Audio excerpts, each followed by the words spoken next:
Hello everyone and welcome to a new episode of the Geopolitical Pickle. My name is Juan Francisco, I'm your host as always, and again as always, I'm joined by my colleague Ronan Wordsworth. How are you doing, Ronan? Very well, thank you, very well, thank you. Just got back from a trip to Australia, so... Whoa, nice. It's right in time for this topic. Exactly, this topic is now quite timely for that, for that reason. How was it over there? It's got to be winter, no? Yeah, but winter in Australia is about the same as the start of spring here, so it was still warm. Do all the deadly animals hide during winter, or they come up like trying to get you still?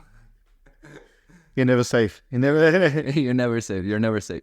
Okay, well, that's actually pretty interesting because today we're going to be talking about Australia in part. The topic for today is AUKUS and some new developments that have happened with the group. We've already recorded an episode on AUKUS back when it was formed. And the three member countries, the United States, the UK, and Australia, or if you want it in order of the name, Australia, United States, United Kingdom, and the US, they announced that they will be providing Australia with nuclear power submarines, and they announced a series of cooperation in a military level. Ronan, in a short summary, what is AUKUS? Yeah, so AUKUS is very much a close trilateral security pact signed between the three, basically to cover two separate pillars. The first pillar, Pillar 1, is specifically to do with the nuclear submarines, which are designed to give Australia long-range strike capabilities, deterrence, things like this, to be able to operate in the Indo-Pacific region. And I guess it's mostly seen as a counter to the assertiveness of China within the region. This will be the first time that a non-nuclear country has been given the technology to produce like a nuclear-powered submarine that will be conventionally armed. The time frame for that is like the first submarines are due to be delivered, I think, 2034 or 2035. So it's still long-term kind of investment. We've seen issues potentially in the US shipbuilding around that, but I think most of the Pillar 1 is progressing towards acquiring of the submarines.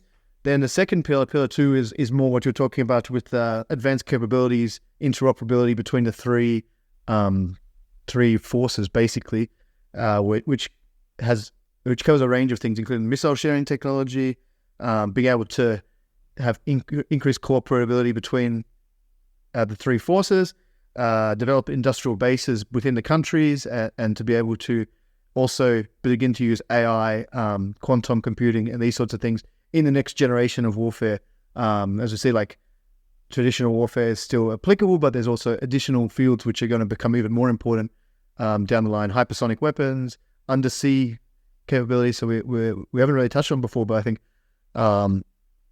the one huge strategic vulnerability across the world is basically that our internet is all connected by undersea cables, which are obviously quite vulnerable to sabotage attack. We've seen it a little bit in the Baltic Sea, with Russian aggression. The Nord Stream. In Nord Stream as well, exactly. And then that was the gas pipelines, and then also there's the information data cables as well. So being able to detect and protect these assets is also going to be vital. So Pillar 2 covers a huge range of different things, and it's like now a lot of the close, intimate relationship between the three countries is now gone under Pillar 2 of AUKUS. Okay, again, if you want to know a little bit more about the context in which AUKUS was created, we have an episode on that. We'll link it in the description, and can get a little bit into today. The first question that I would like to ask is, there are other security or information sharing groups in East Asia that involve also the United States and Western countries, such as Five Eyes or Quad. What would be the difference between AUKUS and these other organizations, which are not organizations? They are more like associations. Yeah. So I think that's a good question. If we look at them individually, Five Eyes is basically been around since the end of World War II, and it includes Australia, UK, US, as well as Canada and New Zealand. So basically the five very close Anglophone allies. And it is more intelligence sharing, so it's interoperability of the different intelligence networks within the countries. So for Australia, it's ASIO. For America, that's CIA, etc., etc. For UK, that's like MI5. So MI6. MI6. And so it's like the Five Eyes is basically sometimes this intelligence sharing and like being able to, they have regular meetings and do like counter terrorism, surveillance, all these sorts of things under that Five Eyes umbrella. Less about information sharing, technology sharing that, like I mentioned, is part of Pillar 2 of AUKUS. And then Quad is a separate regional grouping, which includes Japan, Australia, US, and India. If we look at what Quad does, it's kind of been revived in the last 5 years. I think part of it is for the US to try and bring India closer to themselves as a close ally. But the level of cooperation under Quad is much smaller than what we see in AUKUS, for instance. It's not necessarily a security alliance either. It's more comprehensive in terms of you've got some... there were some drills, if I remember. They do have, exactly. What, 2.0 when India entered recently? They have the Malabor exercises off the coast of Australia earlier. I think that was the end of last year. They do have like these level of cooperation, but it's not like the technology sharing the same way as AUKUS, I would say. And what framework does AUKUS take if, for example, the states that we've mentioned, Australia is not a member of NATO, but it's an associated member of NATO. There is already sort of security cooperation in that sense. What does AUKUS add to the table of these three countries? I would say it's actually probably the closest link security operation, even above NATO. If we look at what the three countries are doing, they're developing new advanced weapon capabilities collectively. So then usually these countries would not do this without, you need a severe level of trust, a very, very high level of trust to be able to share like your next generation weaponry designs, everything with the countries. So that's why I'd say, like, if we look at AUKUS, it's very, very, it's built on this level of like long-term trust between the three countries and like a shared vision of what's important going forward. And I think also what's important about AUKUS is it really shows the focus of the US in particular is on Asia Pacific through AUKUS, and then through a lot of the other actions with Japan, which I know we're going to touch on briefly. Like if we look at Japan, just in the last year, they signed a trilateral security agreement, US, Japan, and South Korea. They're now signing another trilateral security agreement earlier this year with the Philippines, Japan, and the US. So Japan has become very much integral to the US strategy in Asia Pacific. I mean, Japan is obviously a very wealthy country, very high tech industry development, everything like this. So they're going to be seen as a value ally. And I think AUKUS is one branch where the US is focusing on Asia Pacific, and then their close alliance with Japan is the other way. You can see like this is the number one focus area for the US after maybe 20 years of focus in the Middle East. Mm-hmm. They've shifted their viewpoint to now be much more focused on China, South China Sea, and Asia Pacific security. Someone has decided that they still need to stay in the Middle East, no? Okay, then coming to the latest news, as you've mentioned, AUKUS involves Australia, the UK, and the United States. But now what came to the news and why we're talking about it is because Japan showed interest in joining the group, and there's some reticencies coming from the member states already, although they come from the United Kingdom and from Australia, and they are not coming from the United States, which seems to be the biggest proponent of Japan joining this group. So what would Japan's inclusion in the group represent for the region? So yeah, exactly. I think we've seen now Japan want to get involved in Pillar 2. So this is the advanced weapons capabilities development, all this sort of thing. Like you said, the US is the one been pushing for this a bit. I think Japan said they would like to join. US ambassador to Japan said that there was discussions for them to be involved, and then both the Australian and the British both said that they don't want them to be admitted just yet. Again, it's like this level of state secrets that didn't get exposed even to your allies is difficult. But what Japan could bring, I mean, Japan has been a very, very close US ally since basically the end of World War II. And and traditionally after World War II had their constitution that they couldn't develop their arms industry. They weren't allowed to export arms. And you see, just in the last couple of years, a lot of this has been changing. The new constitution lets Japan have counter-strike capabilities within our own armed forces, so they're becoming more involved militarily. They suddenly, like in a couple of years, they became, I was reading an article recently, somewhere between the 8th and the 10th largest yeah, and then producing obviously lots of advanced weaponry. As I said before, Japan is a tech hub already. So, I mean, they have like capabilities to develop a lot of things which don't necessarily exist in Australia, UK or US. So they definitely can bring to the table like some level of advanced technology capabilities kind of thing. Then the hesitancy, like you said, I think comes from the UK and Australia because of the fact that they said like the level of sharing it between the three countries at the moment isn't at a level where they're comfortable to get new countries in, because they're still trying to work through the initial hurdles of how it's going to work going forward, how they're going to do all this level of technology, information sharing. And then secondarily, I think because Japan hasn't had this long history of building weapons, high-tech weaponry and things like this, they haven't needed before to have necessarily the counter cyber capabilities. And so this includes things such as like strong background checks for anyone working within the industry and things like this. So there was a fear potentially if Japan came in too fast that you expose yourself to potential cyber attacks and things like this through the Japanese,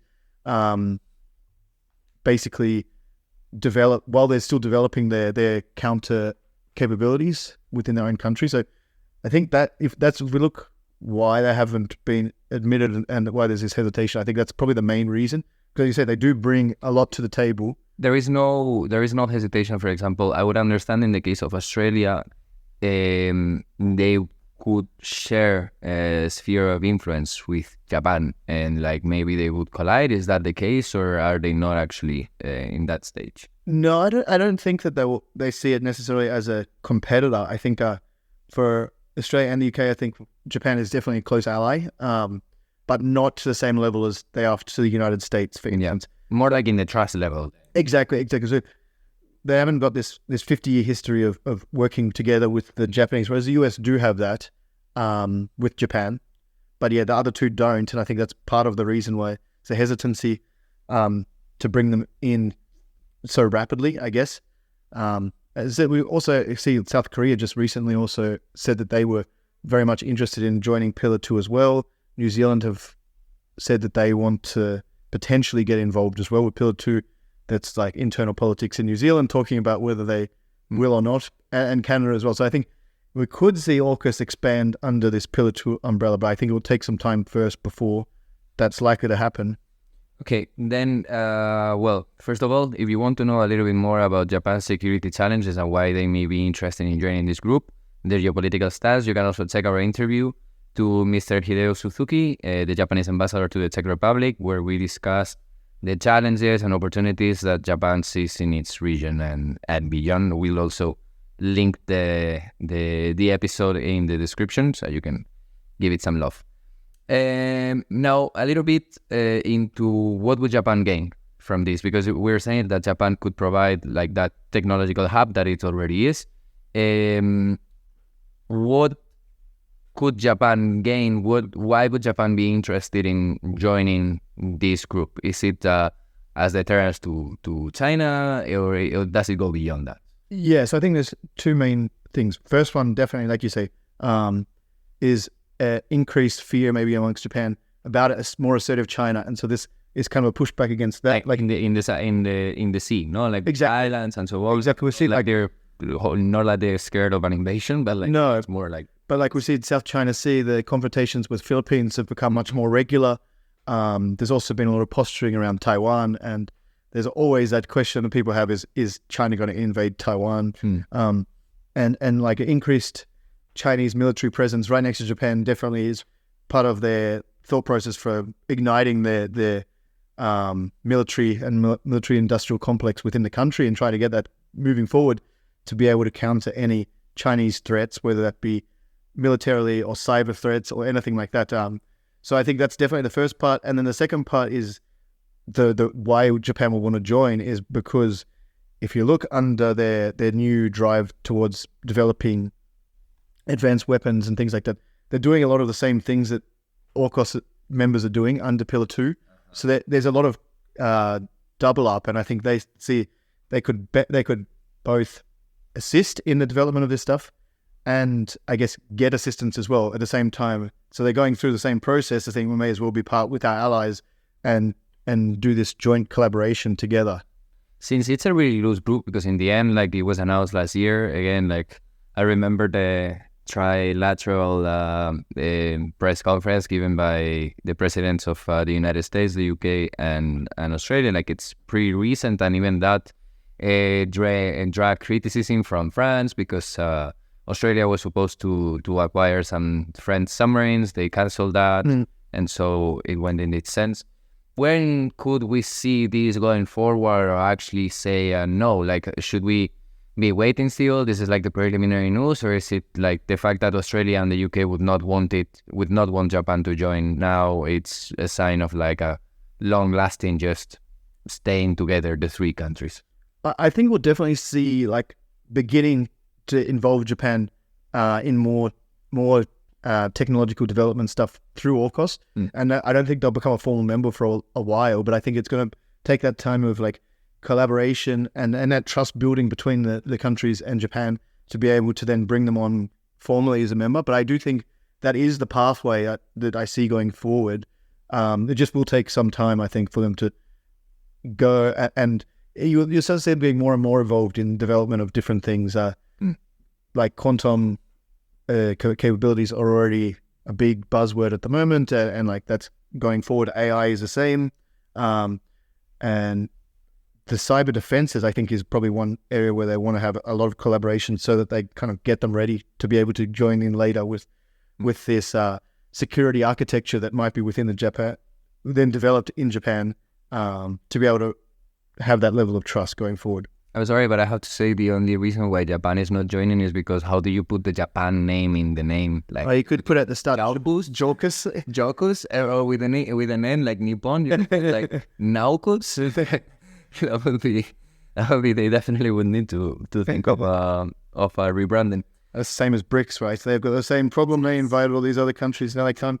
BRICS with Argentina. BRICS Plus. BRICS AI with Argentina and Indonesia. Well, now Argentina not anymore, but yeah.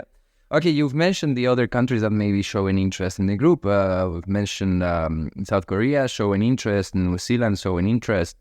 All these, well, actually the question would go like, Philippines, particularly Philippines, South Korea, and New Zealand, because in the end, Taiwan has a bilateral security agreement with the United States, so that is covered in that sense. But what about South Korea, Philippines, and New Zealand? Is there push to join? Obviously, if the UK and Australia has concerns with Japan, they will have even more concerns with New Zealand or Philippines, that, for example, that are not that... I mean, obviously, they're not at the same like technological development level. Maybe South Korea could get close to there. But yeah, what is the reality of these countries? Like, I assume they would be just like, collaborating sporadically, or... Yeah, and I think we see in the US approach to this is by having these trilateral security agreements. So South Korea, Japan, obviously last year with the US, this year they went Japan and Philippines. So it'll be bringing them in under that, but I see them much, much further away from being involved as a member of AUKUS because of the level of secrecy, the level of exposure. I think they don't really... I don't see, say, Philippines, for instance, ever becoming a member of AUKUS.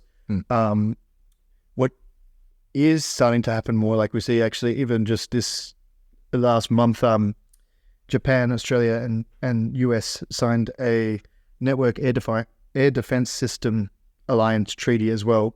So again, it's like bringing them into more things, and then from there use that as like the initial steps, and then build on that. And I think it's going to be the same with the other countries, like bring them up in different trilateral security things, but then still keep AUKUS separate for the time being, for sure. It is really interesting. I find it I find it just because of what you're saying, but like this is known that East Asia in particular has a wide range of organizations that are like that have specific matters where specific countries are sharing information or sharing.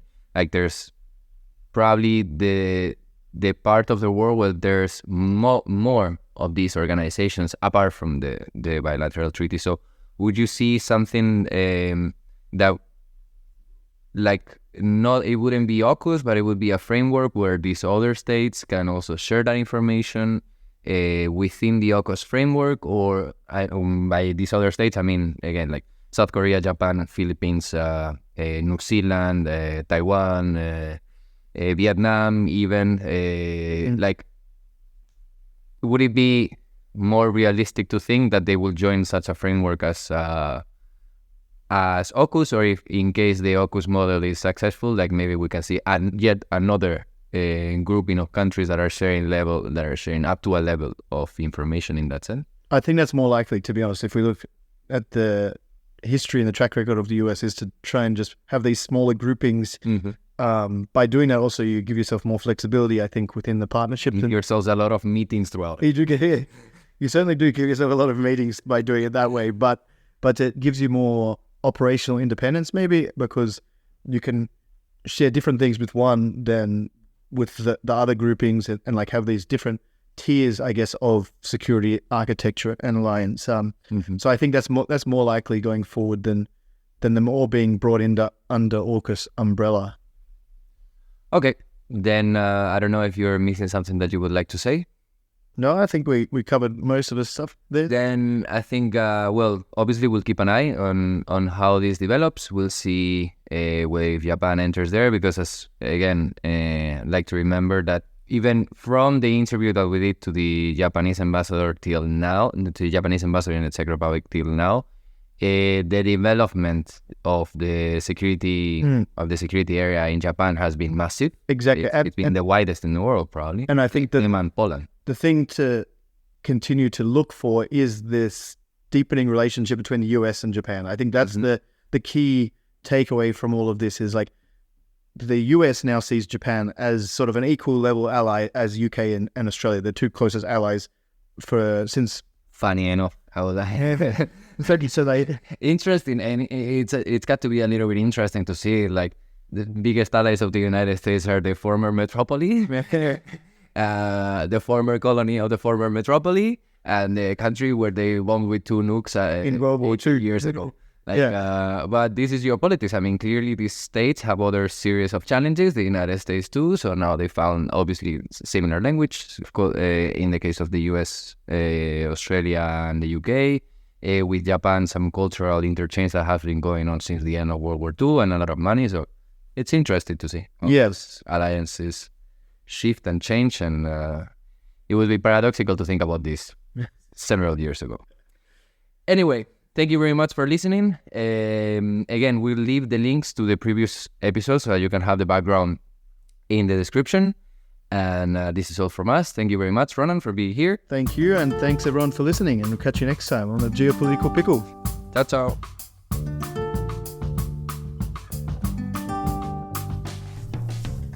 The Geopolitical Pickle is created by Ronan Wordsworth and Juan Francisco Muñoz. Follow us on Instagram at The Geopolitical Pickle or Twitter at The Geopickle for more content, and follow us on every podcast platform.